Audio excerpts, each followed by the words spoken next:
Pinaka-summit, Station 6. Wag lang po kayo malilito rito. Ay, ito pala yung wild berry.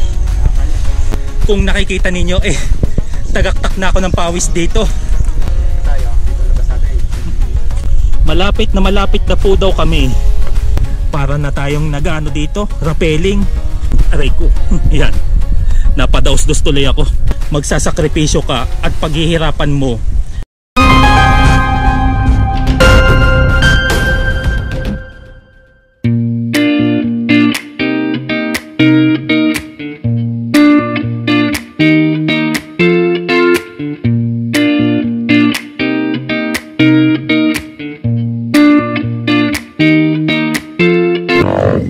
Magandang araw at magandang gabi sa inyong lahat mga kapilers. Muli akong nagbabalik para sa panibagong edisyon ng ating travel adventures ngayong araw na kung saan ay aakyat tayo ng bundok. Ang ating pong aakyatin ngayong araw na ito ay ito pong Mount Manabu.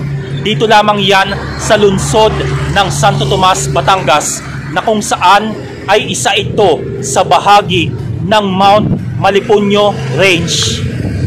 Pero bago muna tayo makaakyat sa Mount Manabu, ay dito muna tayo magsasadya sa kanilang barangay hall ng Santa Cruz para sa ating registration.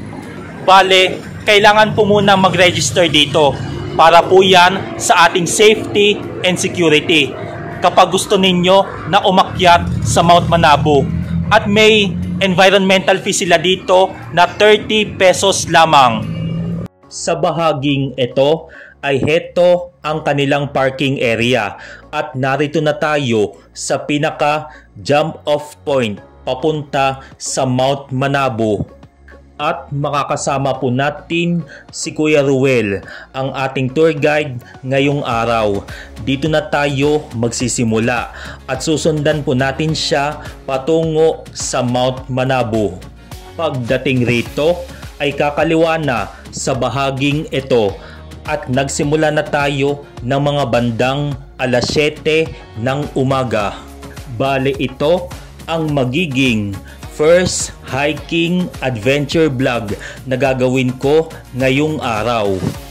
Nandito na tayo sa Station 1. Ang Station 1 ay ang tangke ng tubig or water tank. At habang naglalakad kami ay itinuro na ni Kuya Ruel ang pinakasummit ng Mount Manabu na natatanaw pala mula rito. Ipinaliwanag rin po ni Kuya Ruel ang aming magiging lakad na binubuo ng 8 istasyon kada stopover na kung saan ay halos nasa 5 kilometro paikot sa lugar na ito at mala Rosary Trail ang pagtahak nito. Yan, nagpapakita ko sa inyo. Pinakasummit, Station 6. Pagdating rito ay bababa pa sa bahaging ito at may mga lubid naman na pwede nyong makapitan habang naglalakad. Mula sa Station 1 bago mag Station 2 ay nasa 5 to 10 minutes. Tapos madadaanan nyo itong mararaming puno ng kawayan saka itong nakalinyang tubo. At kakanan na tayo sa bahaging ito. Pagdating rito ay bubungad na ang napakagandang tanawin at itong napakalawak na farm sa gawing kanan ko. Ito na po pala ang Station 2. Yan, ilalapit ko lang. Ang kanilang Station 2 ay ang dampa na kung saan ay meron isang napakalaking kubo na pwede munang magpahinga rito. Pagkalagpas namin sa Station 2 ay may isang tindahan rito na mga buko, merienda at souvenirs. Kaso kapag weekends saka holidays lamang siya bukas. Dahil sa aking pagpunta rito ay nataon naman na araw ng Lunes o weekdays. At sa gawing kaliwa ko naman ay may mga upuan rito. Saka sa bahaging ito ay pwedeng mag-camping spot rito, sabi sa akin ni Kuya Ruel. Mula Station 2 hanggang Station 3 ay maglalakad pa kami ng 10 minuto. Itong nasa kaliwa, yan daw po yung papuntang ilog. Tapos itong this way, dito po tayo pupunta. Wag lang po kayo malilito rito. Pagtapos aahon dito ng kaunti. At may madadaanan pa rin dito na isa pang tindahan na mga buko at isang kubo na kagaya rin po sa dinaanan natin kanina. Sa gawing kaliwa ko ay may madadaanan na maliit na ilog na napakaganda saka napakalinis na pwede rin inumin ang tubig na to. At heto na pala ang kanilang Station 3. Itong Station 3 ay ang creek o sapa o itong maliit na ilog na palatandaan sa bahaging ito na siyang dinaanan natin. Pagkatapos magpapatuloy pa rin tayo. Saka dito ang daming mga puno ng nyog at nakakarinig tayo ng mga puni ng ibon saka ng mga kwago rito. Ay, ito pala yung wild berry. Nakakain pala ito. Pag ang wild berry ay pulang-pula ay napakatamis po pala. Pagdating rito ay kakanan sa bahaging ito. Ang daanan po sa may kaliwa ay papunta sa Encanchera Nature Park. Bale, sabi ni Kuya Ruel, itong nilalakaran natin ay expansion o sakop pala ng Encanchera na siyang naitampok na natin dito sa ating channel. Ayan, 3 minuto pa pala bago po makarating sa Station 4. Kung nakikita ninyo tagaktak na ako ng pawis dito. Talagang ma-exercise kayo ng hindi oras dito. At patuloy pa po kaming naglalakad ni Kuya Ruel. Ito palang nasa kaliwa, dead end na po pala yung kalsada.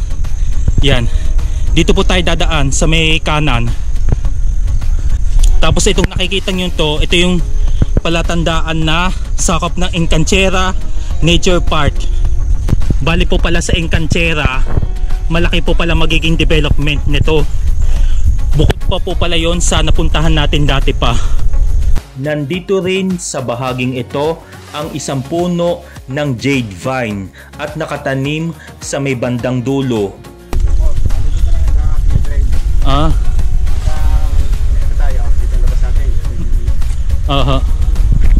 Nandito na po tayo sa Station 4. Bale, nasa kalahati na po tayo ng trail station. Nakarating po kami dito ng mga 7:39 ng umaga. Bale, nagsimula po tayo is mga alas 7 na ng umaga. Ang kanilang Station 4 ay ang jackfruit tree at mahaba na rin ang aming nilakad na tinatayang nasa mahigit 4,000 na metro. Dito naman tayo sa kanan, papuntang Station 5. Pagkalagpas ng 2 minutes mag-i-start ng paakyat papuntang Station 5. Sige ho. At sa puntong ito ay unti-unti na po kaming umaakyat. May makakapitan pa rin kayo dito na kawayan magmula sa tinigilan natin sa Station 4 ay malayo pa po pala daw papuntang Station 5. Mga 20 minutes po. Yan, ganun katagal o kahaba. Ayan po, malapit na po kami sa Station 5. Bali 2-way po to. Meron dyan, meron dito. Pero dito na lang tayo dadaan kasi lumabas na dyan si Kuya Nandito na tayo sa kanilang Station 5 at dito ay may isang napakalaking kubo na pwede rin magpahinga rito matapos ang inyong pagtahak sa mahaba-habang akyatan. Bukod sa ito'y isang dampa, ito rin ang tinatawag nila na kapihan ni Tatay Tino o si Bet Coffee na kung saan ay may nagtitinda ng kape rito. Kaso sa puntong ito ay wala pa dahil kagaya ng sinabi ko ay alangang araw ang aking pagpunta rito. Pansamantala muna kaming nagpahinga rito at nakarating kami ng bandang 7:58 ng umaga. Bale, halos isang oras na mula pa sa pinaka jump off point. At nakapagpahinga na po kami dito sa may Station 5. Bale, inabot po kami ng 20 minutes o 25 minutes na pagpapahinga dito. Dahil po, napagod po ang inyong lingkod. At muli po kaming magpapatuloy sa Station 6. Dito po kami dadaan. Yan, pagdating nyo dito, ito yung mga ratan na iingatan ninyo. Matinik po daw yan, sabi ni Kuya. Basta sumabi, balik kasi yung talim niya. Kailangan re-reverse nyo yan. Kasi kahit anong tibay ng gamit nyo, bag nyo, o kaya balat, kalit yan. Basta kumapit yan, huwag nyo maghihilahin. Kailangan nyo re-reverse nyo. Ang tawag ng mga tunay na magtumas. Teka. Yun pala yung sinasabi nilang teka. Kasi nga matinik. Ito, kaya po may mga lubid po dito sa mga portion na aakyatan ninyo. Ang purpose po talaga nito na kapag hindi po talaga kayo makaakyat ng inyong mga paa, ay may mga mahahawakan kayong lubid dito. Kagaya nito, hahawak po ako. Yan o. Hanggang sa makaahon kayo ng marahan. Talagang hingal is real. Ayan, dito sa bahaging ito ay open trail na po ito papunta sa summit ng Mount Manabo. Yan, sa pagpunta ko po rito ay medyo mahamog na po dito sa lugar na ito. Ayan po mga kapilers, nandito na po kami sa kaitaasan ng Mount Manabo. Malapit na daw po kami sa may campsite. Literal na tumitibok na ang dibdib ko rito. Parang ibig sabihin, kahit hindi tao ang magpatibok sa iyong puso, may mga lugar o bagay na pwede pala magpatibok sa iyo, o kaya sitwasyon. Heto pala yon. Yan mafag na dito o mahamog na. Mala ano na ito, mala stairway to heaven na yata to. Yan kitang kita ang hamog o fog. Ito na po pala ang pinaka campsite. Pagdating sa bahaging yon, may mas malawak pa daw. Ayan na po, malapit na po daw kami. Yan, talagang mala adventure trail experience ang susuungin nyo dito. Heto na po mismo ang banal na cross o yung puting cross. Narito na kami sa Station 6 na kung saan ay dito nakatayo ang puting krus sa kaitaasan ng Mount Manabo. Ang banal na puting krus na ito ay palatandaan bilang pagpaparangal sa kanilang patron dito sa Barangay Santa Cruz, na dito lamang yan sa lungsod ng Santo Tomas, Batangas. At mula sa aming kinatatayuan ay heto na mismo ang summit ng Mount Manabo na tinatayang nasa 769 measured above sea level ang taas nito. Magmula rito sa itaas ay natatanaw ang ilang mga bayan at lungsod sa Batangas, Laguna at Quezon, kasama na ang breathtaking view ng Mount Makulot, Bulkang Taal sa Kalawa ng Taal at ang Mount Banahaw. Ang Mount Manabo ay isa sa bahagi ng Malipuño Malarayat Mountain Range na bukod pa rito ang ilan sa mga kilala pa na mountain range na sakop nito ay ang mismong Mount Malipuño, Mount Susong Dalaga at ang Biak na Bundok. Ayan napakaganda dito, although wala rin tayong masyadong nakikitang mga tanawin pa dito dahil po sa mga fog o hamog na naabutan ko rito. Napaka breathtaking pa rin ng view. At nandito po ako, nakatayo dito malapit sa may cross o sa puting cross dito sa may summit ng Mount Manabo. Talagang dito, napakaganda, very cool and relaxing place na kapag gusto ninyo ng tahimik at payapa ang kapaligiran ay sumadya na kayo dito sa Mount Manabo. Napaka-presko dito at sulit na sulit ang pagpunta nyo dito mga kapilers. At ang oras po ngayon ay 9:41 ng umaga. Dito pa rin yan sa summit ng Mount Manabo. Ayan no, napakalakas ng hangin dito mga kapilers. I feel the breeze. Pero wala pa tayong masyadong nakikitang view ngayon dahil nga mahamog pa nga rin talaga. Mukhang may balat yata ako sa tagiliran kahit wala naman. Yan no, kasama pa rin po natin ang ating tour guide na si Kuya Noel. Si Kuya Ruel pala, sorry po, nagkamali lang. Mukhang nilalanghap ko na lang ang mga hamog dito dahil nga sadyang dito malamig, pero sa puntong ito parang hindi ako nakakaramdam ng lamig dahil nga sa pinagpawisan ako ng malala dito. Pero po paalala po mga kapilers ha, sa mga gusto magsadya dito ay maging responsable po tayo sa ating mga kalat. Kumbaga panatilihin po natin maging malinis ang lugar na ito. Magmula po dito sa Station 6 ay bababa na po kami dito papunta sa Station 7. Iba yung pag-iingat lamang po ha pag kayo lulusong at aakyat dito. Dito lang po ako nakapit sa may kaliwa ko kasi nakatanan po ang aking camera dito sa may kanan. Medyo masukal lang ng kaunti dito.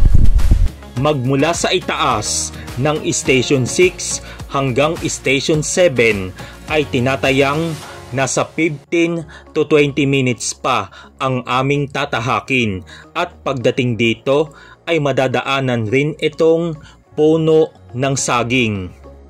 Puro baba na ho din eh. Yan oh.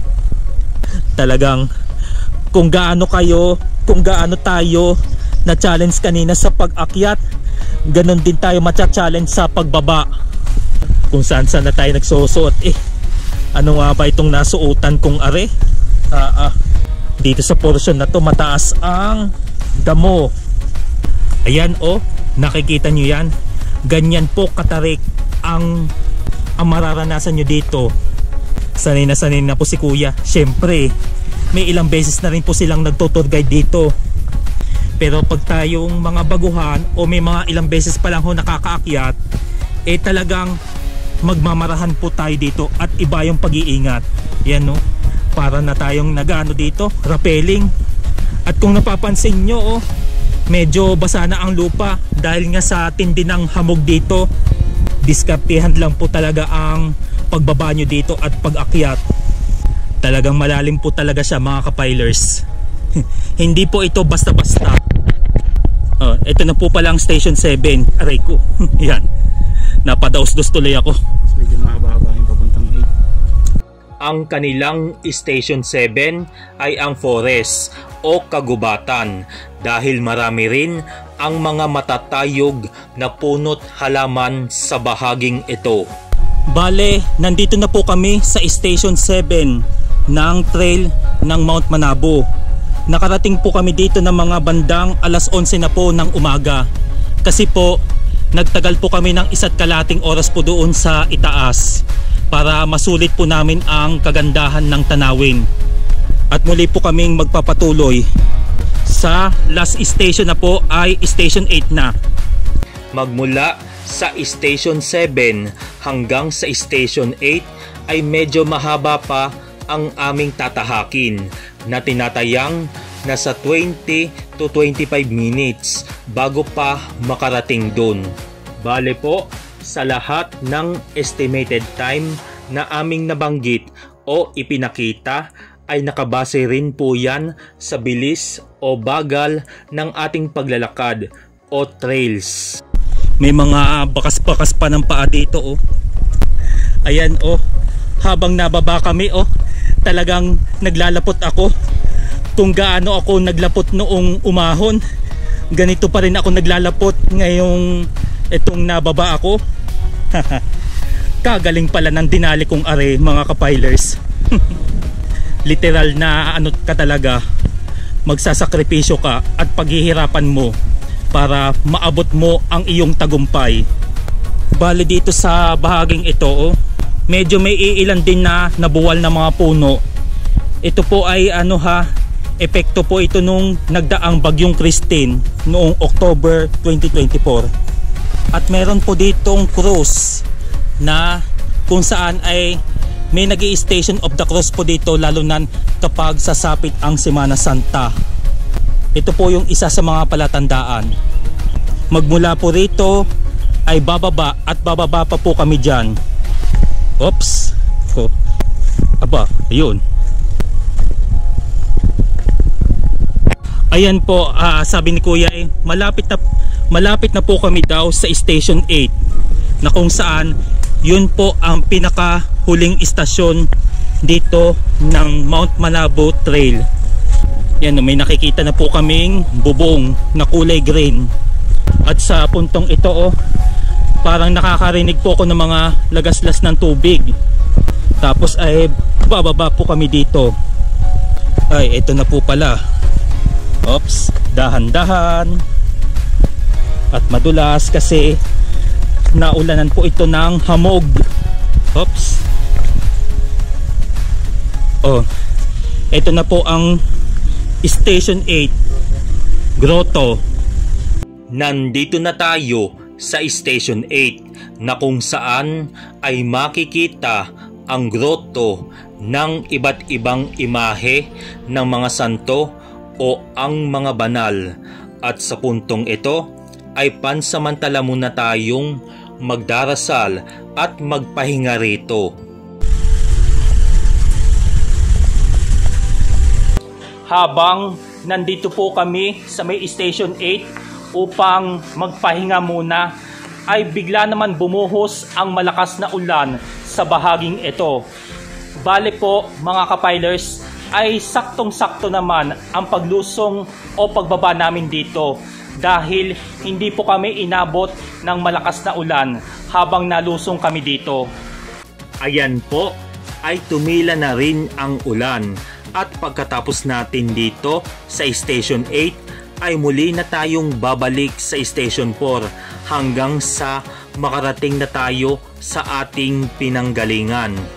Naging matagumpay po tayo sa ating misyon na malibot ang Malarosary Trail ng Mount Manabo at nag-enjoy naman ako sa pag-akyat natin ngayong araw. Ayan mga kapilers, sana po ay nag-enjoy po kayo sa ating hiking adventures ngayong araw na ito. At kung kailangan nyo po ng tour guide o magtutour guide po sa inyo patungo dito sa may Mount Manabo, ay hanapin nyo lamang po si Kuya Ruel na nakasama ko po ngayong araw na ito. Ayan, shout out po sa iyo Kuya Ruel at maraming salamat po sa inyong pagpapa-unlock. Bale po, ilalagay ko po sa description link ang kanyang contact numbers at ang kanyang Facebook page para po sa inyong mga inquiries.